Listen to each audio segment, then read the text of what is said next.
Hello বন্ধুরা, welcome to my channel. আমি মোনালিসার, আপনারা দেখছেন মোনালিসা লাইফস্টাইল। মোনালিসা লাইফস্টাইলের একটা নতুন ভিডিওতে আপনাদেরকে স্বাগত জানাই। আর আশা করি আপনারা সবাই ভালো আছেন, আমিও ভালো আছি। তো বন্ধুরা, এটা স্যাটারডে ব্লগ। কালকে অ্যাকচুয়ালি পুরো দিন আমি একটু কিচেন ক্লিনিং করেছি। সকালে কি কি করলাম, সারাদিন কি কি করলাম, তার সাথে আপনাদের সাথে শেয়ার করব যে একটু বুদ্ধি খাটিয়ে যদি কাজ করি বা প্ল্যান করে যদি কাজ করি, যে কোনো কাজ কঠিন থাকে না, সব সহজ হয়ে যায়। কোনো হেল্পিং হ্যান্ড ছাড়াও সেই কাজটা সহজ হয়ে যায়। তো দেখুন, আমি প্রথমেই সকালবেলা উঠে, কালকে যেহেতু স্যাটারডে ছিল, আমার ছেলের ছুটির দিনগুলোতে ওর স্পেশাল একটু ব্রেকফাস্ট দরকার হয়। তো এখানে যেহেতু পিৎজা বেস খুব একটা আমরা পাই না, ডমিনোস আছে, কিন্তু ডমিনোসে তো সবসময় আনা যায় না। তো সকালবেলা দেখুন, এই যে বান ব্রেডগুলো পাওয়া যায় না, এই বান ব্রেডগুলো থেকে আমরা ওটাতেই একটু সস, পেঁয়াজ, টমেটো, একটু চিজ সব দিয়ে, একটু বাটার ফাটার দিয়ে দেখুন পিৎজা বানিয়ে দিয়েছি ওকে দিয়ে। এবার সকাল সকাল আজকে অ্যাকচুয়ালি আমার রান্নাটা একদম খুব শর্টকাট রান্না। আজকে বড়মশাই অ্যাকচুয়ালি খাবে না দুপুরবেলা। তো বড়মশাই দুপুরবেলা যেহেতু খাবে না, ও অফিসেই খেয়ে নেবে আজকে জেনারেল শিফটে। তো সেই জন্য আমি সকালে পিৎজা বানিয়েই আজকে ভাবলাম প্রথমে কাজকর্ম করেই তারপর রান্না করব। রান্নাটা অ্যাকচুয়ালি শুধু ডাল, আলু মাখা আর ডিমের অমলেট, একদম একটুখানি রান্না করব। তো সেই জন্য আজকে আমি ক্লিনিংয়ের কাজটা করতে শুরু করেছি। তো আশা করি বন্ধুরা পুরো ভিডিওটা ভালো লাগবে। আর যদি ভালো লেগে থাকে অবশ্যই সেটা লাইক করে দেবেন আর কমেন্ট করে জানাবেন কেমন লাগলো। আর যারা আমার চ্যানেলে নতুন অবশ্যই সাবস্ক্রাইব, ফলো করে দেবেন। তো চলুন আজকের মতো ভিডিওটা শুরু করা যাক। তো দেখুন, এবার আমি পুরো কিচেনের ক্লিনিংটা করছি। তো আমি না একটু প্ল্যান মাফিক কাজ করি, যেটা করি দেখুন, একা হাতে কাজ করতে হয়। আর আমার সত্যি কথা বলতে বিয়ের পর থেকেই না আমি বাইরে বাইরে থাকি, বিভিন্ন রাজ্যে থেকেছি, মহারাষ্ট্রে, এমপি, এখন ঝাড়খণ্ডে।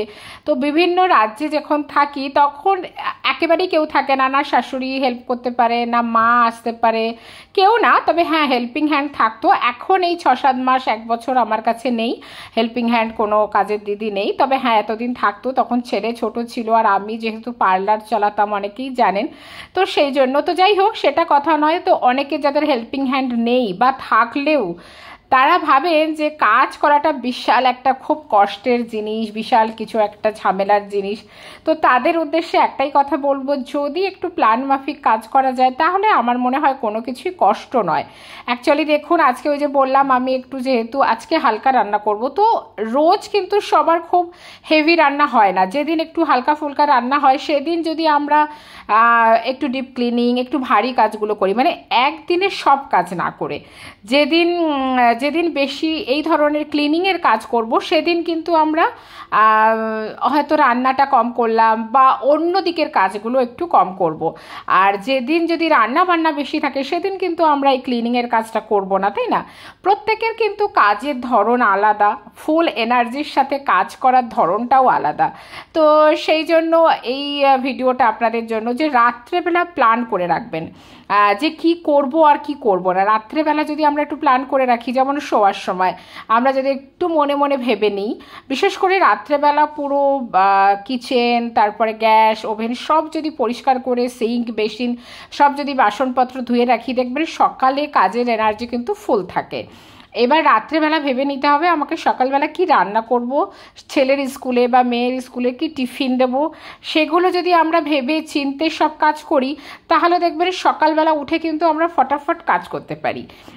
কিন্তু রাত্রেবেলা যদি একটু ঠিক না করে নিই তাহলে কিন্তু সকালবেলা ভাবতে ভাবতেই আমাদের আধা ঘন্টা সময় লেগে যায়।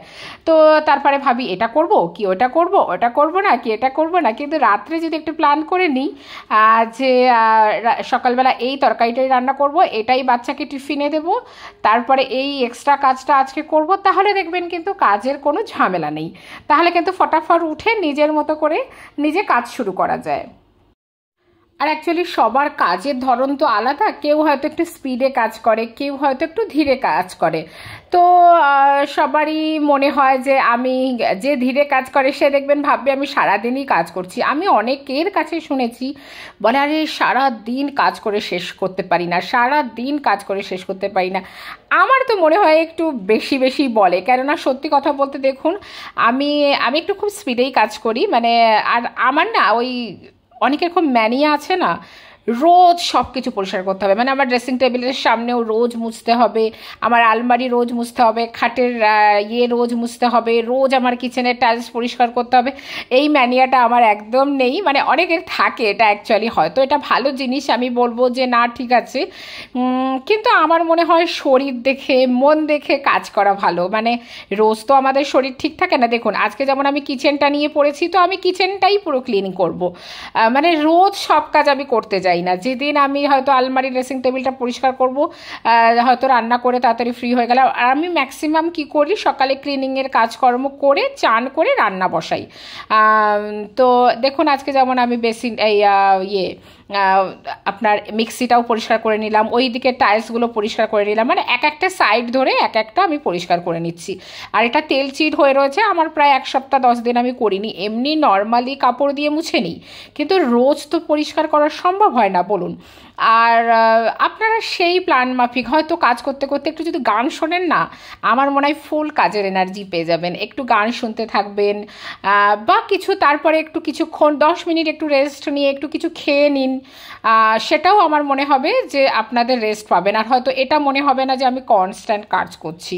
অনেকে কি করুন তো কনস্ট্যান্ট কাজ করতে গিয়ে এনার্জি লস হয়ে যায়, আর যে কাজটা তাড়াতাড়ি হয়ে যাবে সেই কাজটা আগে করে নেবেন।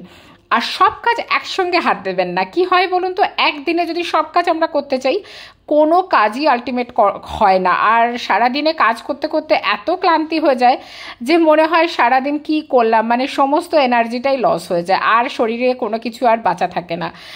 আর দেখুন আমি এই ডিপ ক্লিনের কাজটা যেটা করছি, এই জানলাটা বন্ধ করেই করছি। কেন বলুন তো, আমাদের একটু ফ্ল্যাট সিস্টেম ঘর, তো আমরা তো রেন্টে থাকি, নিচের তলায় যাদের কিচেন আমার নিচেই তাদের কিচেন, তো এই দরজা দিয়ে জানলা দিয়ে জল গেলেই, তাও একটা ভালো কথা বলি, আমি জানলা বন্ধ করে জল দিয়েছি কিন্তু নিচের তলায় চলে গেছে, আর নিচের তলায় যে ভাবি থাকে সে আমাকে বলছে এই হ্যালো হ্যালো আমার না নিচে জল আসছে। আমি বলছি আচ্ছা ঠিক আছে সরি, মানে এমনই সিস্টেম করা ফ্ল্যাট সিস্টেমগুলোতে, আপনি যে একটু ভালোভাবে পরিষ্কার করবেন সেটাও সম্ভব না। আর আমি এই টাইলস ফাইল সবসময় না কি দিয়ে ক্লিন করি বলুন তো, একটু সোডা গরম জলের মধ্যে একটু ভিম জেল বা সার্ফ এক্সেল যাই হোক একটু দিয়ে, আর একটু ভিনিগার দিয়ে, আর সেটাটা লিকুইড বানিয়ে রাখি বোতলে ফোতলে দিয়ে। এই সময় আমি জল দিচ্ছিলাম, দেখুন সব বন্ধ করেই জল দিচ্ছিলাম, কিন্তু নিচের তলায় নাকি জল ওটা ক্রস করে চলে গেছে। তো ও আবার বলছিল, আবার আমি ক্লিনিংটা বন্ধ করে আগে ওর সাথে কথা বলে নিলাম, বলে তারপরে তো আজকে দেখুন পুরো আমি স্ল্যাব খালি করে তারপরে প্রচুর বাসনও ধুয়েছি। আমি আর বাসন ধোয়াটা আপনাদের কাছে শেয়ার করলাম না, কিন্তু পুরো বাসন ধুয়ে রোদে দিয়েছি জানেন। তো সেইটাই আপনাদের কাছে শেয়ার করছি যে যদি প্ল্যান করে করা যায়, যেমন যেদিন কাজের কম থাকবে, মানে যেদিন আপনার টিফিনের হয়তো ছেলের স্কুলের ছুটি আছে, খাবার রান্না করার হয়তো চাপ কম, আজকে হয়তো দুটোই তরকারি করলে হয়ে যাবে, সেদিন বেশি ভারী কাজগুলো করুন। মানে একদিনে সব কাজ করতে চাইবেন না, এই ম্যানিয়াগুলো ছাড়ুন যে আমাকে আজকেই একদম খাটও পরিষ্কার করতে হবে, ড্রেসিং টেবিলও পরিষ্কার করতে হবে, আলমারিও পরিষ্কার করতে হবে, জানলা দরজাও পরিষ্কার করতে হবে, ডাস্ট ঝাড়তে হবে। এই ম্যানিয়া অনেকের থাকে দেখবেন, এই ম্যানিয়াগুলো ছাড়তে হবে। তো মানে আমার মনে হয় হ্যাঁ পরিষ্কার করা ভালো, যে পারে সে পারে, কিন্তু সারাদিন কাজ করে পুরো নিজের এনার্জিটা লস করার আমার মনে হয় না কোনো মানে যুক্তিসম্মত কথা বলে। একদিন সপ্তাহে একদিন করে ক্লিন করুন বা 2 দিন করে ক্লিন করুন, রোজ ক্লিন করার আমার মনে হয় না কোনো দরকার আছে। এমন কিছু ঘরে হয়ে যায় না যে রোজ ক্লিন করে করে আমাদের কষ্ট করে, কেননা সারাদিনের কি একটা কাজ বলুন তো, সারাদিনের এতগুলো কাজ থাকে আমাদের, রান্না করা থেকে বাচ্চা দেখাশুনো, পড়াশুনো, ওদের খাওয়ানো দাওয়ানো, স্কুলে নিয়ে যাওয়া, স্কুলে আসা, সব কিছু। তো যাই হোক, সেই জন্য আমি আপনাদের কাছে এটাই শেয়ার করব, যা কিছু সকালে কাজ করবেন একটু রাত্রে প্ল্যান করে নেবেন যে কি কি করবেন, আর ফুল এনার্জির সাথে কাজ করার জন্য একটু সকালবেলা মেডিটেশন করুন 5 মিনিট, একটু মানে কি বলবো, মানে একটু গরম জল খান লেবু জল দিয়ে, এটাতে মধুও দিতে পারেন, খুব এনার্জি পাবেন জানেন। আর লেডিসদের কিন্তু একটু মানে এনার্জি লস কিন্তু অনেকেরই হয়, মানে বিভিন্ন হরমোনাল প্রোগ্রামে হয় বা মানে প্রবলেমের জন্য বা বিভিন্ন ইন্টারনাল কোনো ইস্যু থাকতেই পারে কারোর। কখনো এমনি তো লেডিসদের একটা মান্থলি সাইকেল থাকেই যে এটা প্রবলেম থাকে। তো সব কিছু মিলিয়ে মিশিয়েই যতটুকু পারবেন ততটুকুই কাজ করবেন, কিন্তু একটু প্ল্যান মাফিক করবেন। যেদিন রান্নাবান্নার কাজের চাপ কম সেদিন ভারী কাজগুলো করুন, আর যেদিন রান্নার কাজ বেশি সেদিন অন্যগুলো একটু হালকা কাজ করুন, তাহলে দেখবেন কষ্টটা কষ্টই বলে মনে হবে না। আর দেখুন আমার এই ট্রেটাতে অ্যাকচুয়ালি দুটো তেলের জার থাকে, একটা সাদা তেল একটা সর্ষের তেল। তো তেলের ওই জারগুলোতে তেল ঢালি তো এটাতে পুরো তেল তেল হয়ে যায়, তো সেটাও আমি ভালো করে টিস্যু দিয়ে তেলের জারগুলো পরিষ্কার করে নিলাম, কেননা টিস্যুতে খুব ভালো তেলের জারগুলো পরিষ্কার হয়ে যায়। কেননা তেল না শেষ হওয়া পর্যন্ত তো সাবান দিয়ে পরিষ্কার করতে পারি না, আর সবসময় পরিষ্কারও করি না। তো দেখুন ওটাও সেট করে দিচ্ছি। আর আজকে আমি এখনও চান করিনি, ম্যাক্সিমাম কি করি আমি চান দান করেই কিচেনে ঢুকি। তো আজকে সকালেই প্রথমে পিৎজা বানিয়ে আর তারপরে পুরো ক্লিন করেছি। আর এবার দেখুন বাসনপত্রগুলোও ধুয়েছি, সেটা আর আপনাদের শেয়ার করলাম না। প্রচুর বাসনপত্র ধুয়েছি দেখুন, প্রচুর মানে ছোটোখাটো যেগুলো ইউজ হয় না, অ্যাকচুয়ালি এগুলো তেল পড়ে যায় বুঝেছেন, রোজ রোজ যেগুলো ইউজ হয় না তেল পড়ে যায় কিচেনে থাকলে। তো সেইগুলো কি করেছি বলুন তো, পুরো ভালো করে ধুয়ে আমি ভাবছি একটু ভিতরে একটা প্লাস্টিকে রেখে দেবো বা একটা বড় ডাব্বাতে, মানে বা একটা দেখছি একটা কার্টুনে ভালো করে সেট করে রেখে দেবো, যেগুলো ইউজ হয় না। তো সেই জন্য সব রোদে দিয়েছি, ব্যালকনিতে ভালো করে রোদ দিয়ে, এটা আমাদের পাশের বাড়ির ব্যালকনি খালি ছিল, তো ওই ব্যালকনির ওপরে সব দেখুন রোদে দিয়েছি। দিয়ে তারপরে তো সব কিচেনটা তো পরিষ্কার হয়েই গেছে দেখছেন। এবার আমি চান্দান করে ব্যাস ডাল আলু ভাতে আর ডিমের অমলেট বানাবো আমাদের দুজনের, আমার আর আমার ছেলের একদম অমৃতের মতো লাগে ডাল আলু ভাতে ডিমের অমলেট। তারপর রাত্রে দেখবো হালকা ফুলকা যেটা বানাবো। দেখতেই পাচ্ছেন কিচেনটা কি পরিষ্কার হয়েছে, ঝকঝকে হয়ে গেছে। এই ইয়ের জারটা ধুতে হবে, আচারের জারটা। তো আশা করি পুরো ভিডিওটা ভালো লেগেছে, আর যদি ভালো লেগে থাকে অবশ্যই এটা লাইক করে দেবেন আর কমেন্ট করে জানাবেন কেমন লাগলো। আর যারা আমার চ্যানেলে নতুন অবশ্যই সাবস্ক্রাইব ফলো করবেন। তো চলুন আজকের মতো টাটা, বাই বাই।